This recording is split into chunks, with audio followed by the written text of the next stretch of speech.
L'affaire Kémy Séba a été renvoyée au 29 avril uniquement, je dis bien uniquement pour examiner la demande de mise en liberté sous caution déposée par la défense. La première demande d'extradition du Bénin ne respectait pas les règles. L'Afrique du Sud l'a rejetée. Les autorités béninoises ont désormais jusqu'au 29 avril pour en soumettre une nouvelle qui pourrait toujours ne pas aboutir.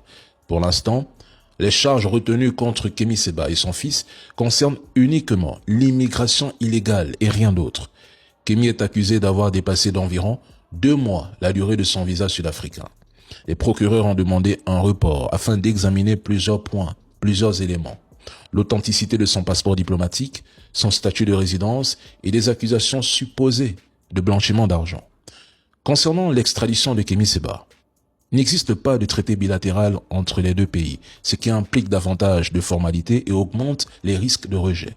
De plus, les autorités béninoises évoquent une affaire à caractère politique et de nombreux États dont l'Afrique du Sud, attachés au principe des droits humains, refusent généralement les extraditions pour des infractions politiques, sans oublier le statut diplomatique du passeport qui complique encore davantage la procédure.